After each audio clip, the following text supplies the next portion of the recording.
Pemirsa, saat ini saya sudah sampai di rumah kediaman Bapak Bambang Sulistomo yang akrab dipanggil Mas Bambang. Mari.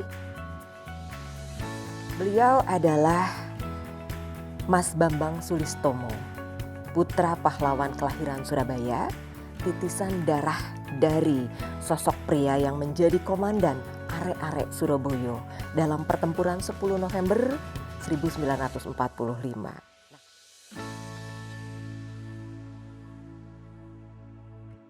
Selamat siang pemirsa, kita bersama kembali di Bincang Hebat pada hari ini. Bersama saya Bena Rangkuti dan saya sudah bersama dengan narasumber kita siang hari ini. Mas Bambang, apa kabar? Baik, alhamdulillah. Sehat ya? Ya, doanya. Alhamdulillah, senang sekali ini bisa bertemu kembali di Bincang Hebat pada hari ini. Terima kasih. Mas Bambang, sebagai seorang putra pahlawan, pejuang, ini adalah satu hal yang luar biasa nih buat saya, bisa bincang-bincang hebat seperti ini. Terima kasih. Tapi sebagai putra seorang pahlawan, sebelum kita berbincang lebih jauh, ada nggak sih seperti label tanggung jawab atau apa yang terasa berat nih jadi seorang putra pahlawan? Soal tanggung jawab itu tergantung pada diri kita sendiri. Sebab lingkungan kalau yang tahu barangkali tanggung jawabnya lebih besar. Tapi kalau lingkungan tidak tahu ya kita seperti orang biasa lah. Sebab kebetulan saja orang tua kami itu disebut dalam sejarah. Paling tidak ya kita cukup harus berhati-hati lah dalam bersikap. Tapi orang tua kami ini kan seorang pejuang yang memang dengan sebutan dan slogan Merdeka atau Mati. Seorang pejuang yang sangat revolusioner. Jadi memang seringkali orang bertanya, bagaimana nih anaknya? Revolusioner apa tidak? Gitu. Saya kira itu yang banyak ditanyakan orang-orang yang lain. Tapi tetangga mengenal ya? Ya, kalau Mas Bambang ini putra biologis dari pahlawan. Saya biasanya tidak terlalu ingin memperkenalkan diri saya.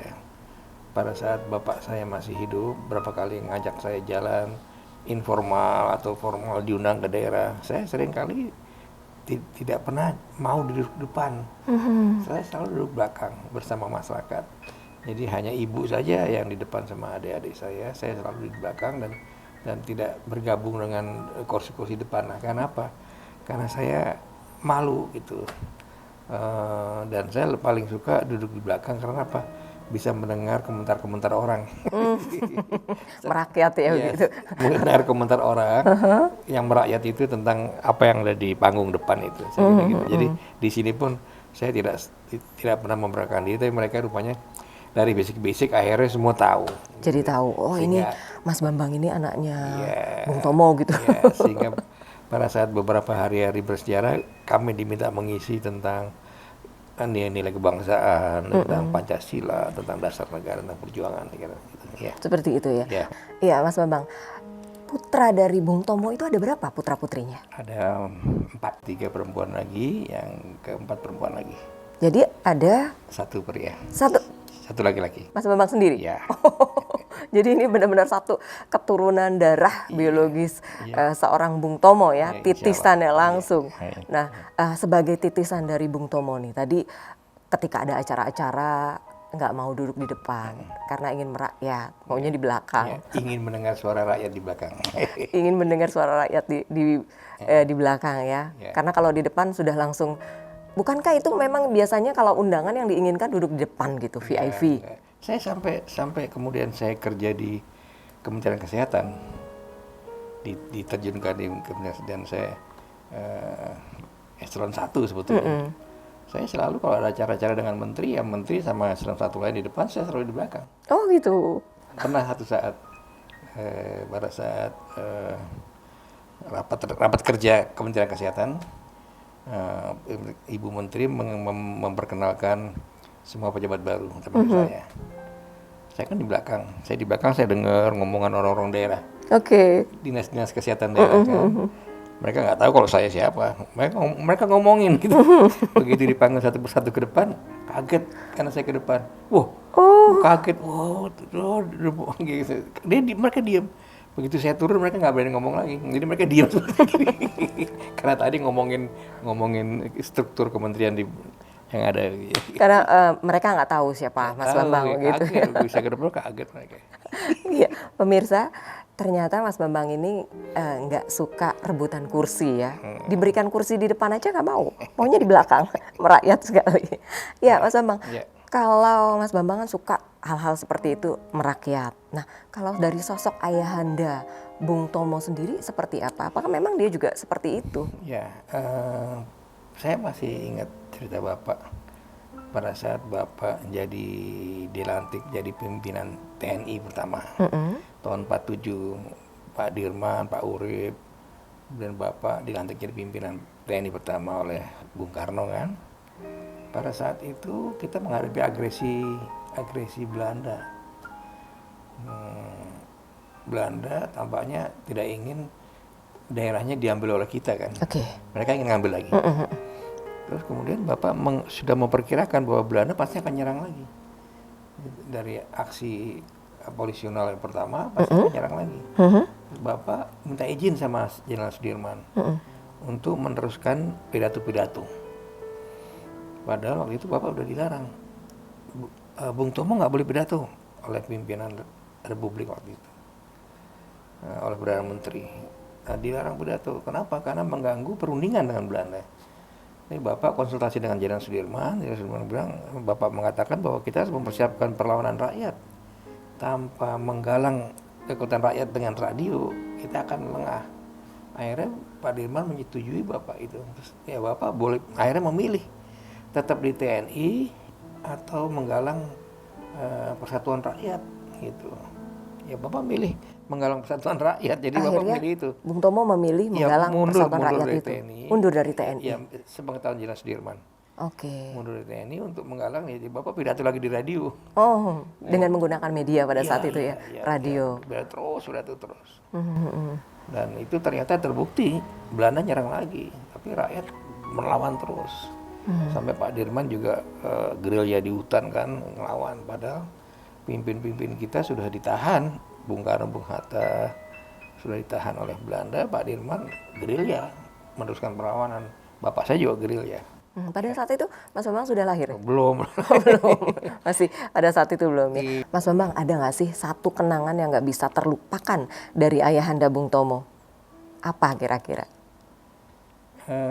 Pada saat orang tua kami jualan telur ayam. Pada saat itu orang tua kami tidak dimusuhi, tapi juga tidak diajak serta dalam pemerintahan. Karena sikap orang tua kami ya tidak ingin membuat repot teman-temannya di pemerintahan lah.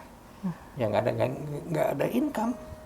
Karena saat itu sudah mengundurkan diri dari TNI. Ya, bukan, waktu itu tahun 55. Tahun 55? 56. Ya, kemudian setelah ayah saya jadi anggota DPR RI kan dibubarkan tahun 59. Nah, Bapak nggak ada income. Nah, Bapak akhirnya di belakang rumah tuh beternak ayam. Jadi ada sekitar berapa puluh ayam diternakkan, ayam bertelur. Jadi Bapak setiap pagi membawa telur-telur itu ke tetangga dengan bungkus kertas dijual ke tetangga-tetangga. Ya setengah kilo, 1 kilo Bapak sendiri datang. Sampai seperti itu ya, sosok Bung Tomo saat itu. Karena sikap dia tidak ingin merepotkan teman-temannya. Ya, karena Bapak tidak dimusuhi tapi juga tidak diajak di pemerintahan, ya sudah Bapak lebih baik begitu sikapnya. Sama seperti dulu pada saat dia mengundurkan diri atas izin Sudirman untuk terus pidato, kan itu sikapnya memang seperti itu, teguh pada pendirian. Orang bilang bapak saya itu keras kepala. Tapi itu sebetulnya apa? Prinsip begitu ya? Teguh dalam pendirian. Teguh dalam pendiriannya. Itu yang salah satu sosok kenangan yang Mas Bambang nggak bisa lupain itu. Ya, bayangkan bekas pemimpin tentara dengan pangkat perwira tinggi, kemudian anggota DPR, pernah kemudian menteri bekas, dulu namanya menteri urusan bekas pejuang, menteri sosial betulnya, pernah jadi menteri. Terus ya udah begitu nggak ada jabatannya peternak ayam. Pemirsa, rasanya nggak bisa dipercaya dengan nalar ya. Sosok besar Bung Tomo mempunyai pangkat yang tinggi, lalu juga pernah menjadi pejabat, sampai pada akhirnya mau menjual telur setengah kilo, 1 kilo. Beternak ayam. Beternak ayam. Iya. Dan dari hasil ternaknya itu yang dijual begitu. Iya. Kenapa sampai seperti itu? Ya karena Bapak megang prinsip, tidak ingin merepotkan teman-temannya di pemerintahan. Kita, ibu tuh nggak bisa membelikan seragam. Akhirnya ibu membuat seragam sekolah sendiri buat saya.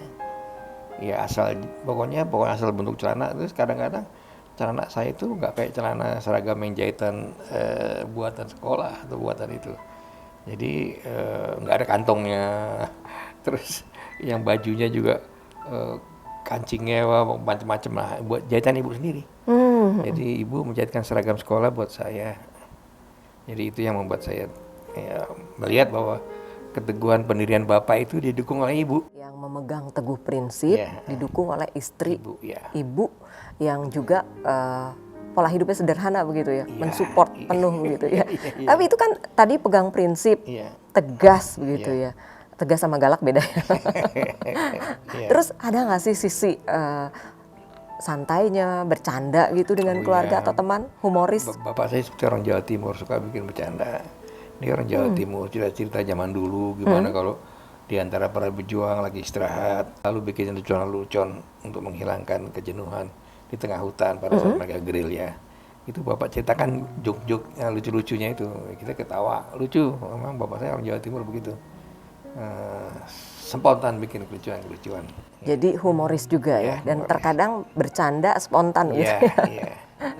Itu juga yang dikenang oleh salah satu teman atau koleganya ya, bahwa beliau adalah orang yang humoris. Orang Jawa Timur begitu, orang Surabaya apalagi kan ngomongnya seenak ya. Itu ya salah satunya ya. Karena memang Bapak itu kan pegang prinsip. Apa yang sudah disepakati bersama sebagai batu aturan nggak boleh dilanggar. Misalnya pulang sekolah, kita nggak boleh pulang sekolah tanpa pergi kemana tanpa pemberitahuan. Itu Bapak marah. Jadi kalau mau pergi kemana kasih tahu kemana. Jadi kalau pulang sekolah terlambat, misalnya pulang sekolah jam 1, itu pulang jam 4, jam 5, ya Bapak marah. Jadi itu yang Bapak pegang prinsip itu. Soal waktu tuh ketat sekali. Disiplin, tegas ya. Disiplin, ya. Disiplin. Ada nggak kalau terlambat tadi pulang sekolah sekian menit aja ada hukuman gitu? Ya, kita sering kali dihukum misalnya. Apa Pak hukumannya? Bapak itu ngambil 1 beras, taruh coba hitung berasnya berapa gitu. Jadi hukumannya diminta menghitung beras seperti itu? Iya, kita hitung. Berapa banyak itu berasnya? Iya betul, kita hitung. Itu salah satu hukuman untuk mendisiplinkan gitu ya. Putra-putrinya agar tidak melanggar disiplin yang sudah diterapkan. Jadi cukup tegas seperti itu ya. Ya kita jadi merasa ini bagian dari pendidikan kedisiplinan aja. Sudah mendidik anak-anaknya mulai dari saat kecil itu ya. Itu salah satu yang nggak bisa dilupain juga begitu ya. Memang kedisiplinan yang ditularkan dari Bung Tomo. Nah, apa yang membekas sampai saat ini? Apakah itu juga memang tetap dijalankan begitu ketika Mas Bambang mendidik anak-anak sekarang? Seperti itu? Iya. Sikap taat pada aturan. Ya tentunya setiap masa berbeda ya. Tentunya sekarang barangkali kita agak lebih toleran ya. Tapi kalau aturan tetap aturan. Nilai-nilai dasar kehidupan tetap harus kita pegang. Nilai-nilai yang sudah disepakati bersama harus kita pegang. Ya saya sendiri barangkali ya tidak selalu megang aturan ya, tapi itu pun harus dicarikan alasan yang tepat. Sebabnya apa?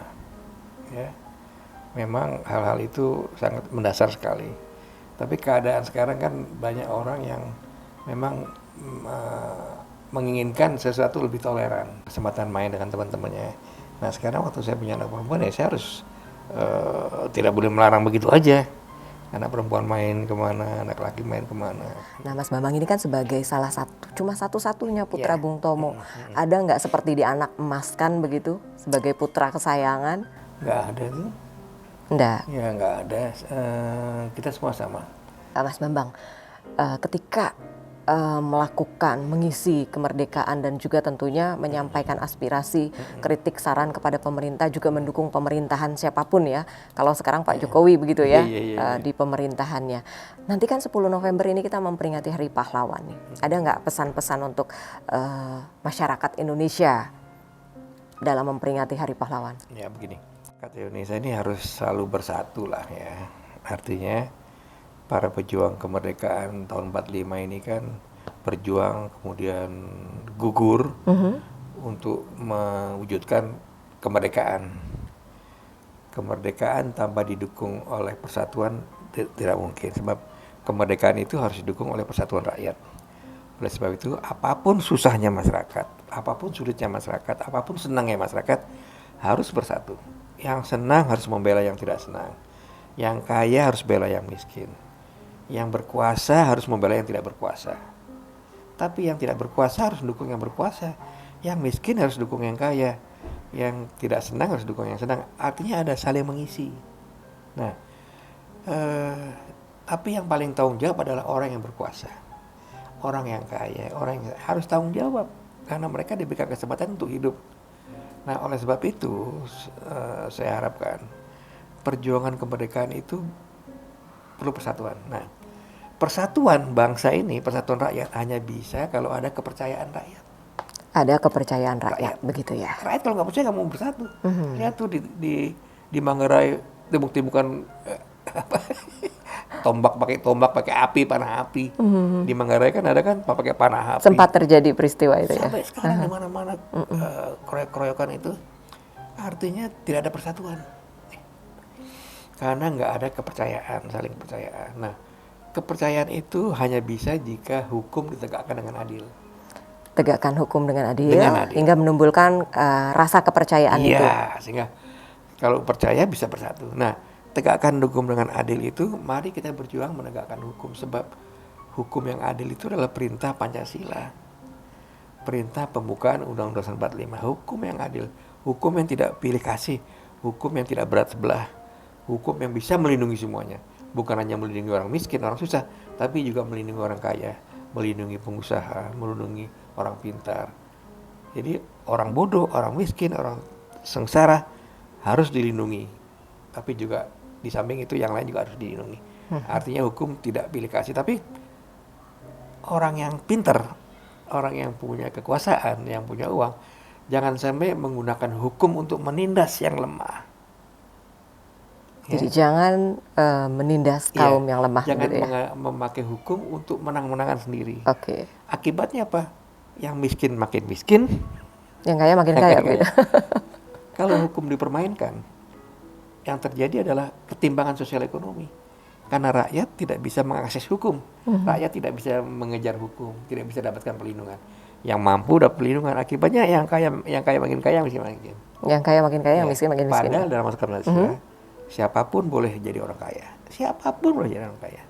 Tapi jangan sampai membuat kemiskinan gitu loh. Tapi membantu mensejahterakan yang miskin. Iya, betul, dengan tegaknya hukum. Jadi dengan menegakkan hubungan hukum. tegaknya hukum dengan persatuan tadi, itulah tadi. Oke, Mas Bambang, perlu nggak sih memperingati Hari Pahlawan itu kita rayakan atau kita terus peringati? Apalagi di era COVID-19 ini, di pandemi COVID-19 ini. Iya, sebetulnya buat peringatan namanya 100 tahun Bung Tomo dan memperingati 75 tahun pertempuran 10 November. Itu mereka bikin lomba membuat puisi, lomba pidato, dan lomba karya prestasi. Nah, terutama karya prestasi ini mereka kaitannya dengan COVID. Jadi anak-anak muda itu jika punya karya sesuatu buat masyarakat kaitan dengan COVID, misalnya pengentasan kemiskinan, misalnya pendidikan, misalnya tentang kebudayaan, tapi kaitannya dengan pengentasan wabah COVID ini. Itu mereka memberikan karya-karya yang sedang dinilai. Nah, nanti dewan jurinya semuanya 9 orang, Jaya Suprana, juri-jurinya hebat, Eros Jarot. Sudah pernah saya kasih, belum pernah saya kasih ya. Belum. Juri-jurinya hebat-hebat. Itu akan menilai nanti pada saat 10 November akan diumumkan secara virtual. Jadi ada pemberian hadiah-hadiah pada pemenang-pemenang itu. Nah, nanti juga ada webinar yang kita minta bicara Agus Wijoyo, kemudian beberapa tokoh-tokoh masyarakat bicara tentang semangat perjuangan 45. Nah, ini yang kita lakukan. Tapi kita tidak ingin hanya seremonial, tapi diisi dengan penghargaan-penghargaan itu karena apa? Kata kita ingin mengharapkan anak muda sudah mulai berpikir tanggung jawabnya pada masa depan bangsa ini. Lomba puisi, lomba pidato, gitu. Ya. Artinya dalam rangka memperingati Hari Pahlawan 10 November, generasi milenial boleh merayakannya, tetapi di era pandemi COVID-19 ini istilah dengan hal-hal yang kreatif begitu ya. Jadi mungkin di akhir perbincangan kita juga ada pesan yang mau disampaikan kepada masyarakat dan kepada generasi milenial saat ini. Ya, mari seluruh warga masyarakat, seluruh warga bangsa, khususnya anak-anak kami yang generasi milenial, jangan sekali-sekali putus asa, jangan sekali-sekali mengeluh. Marilah kita bersama-sama mencari jalan bagi kemajuan bangsa ini. Mencari jalan bagi kemajuan bangsa ini bisa bermacam-macam, dimanapun Anda nanti berada.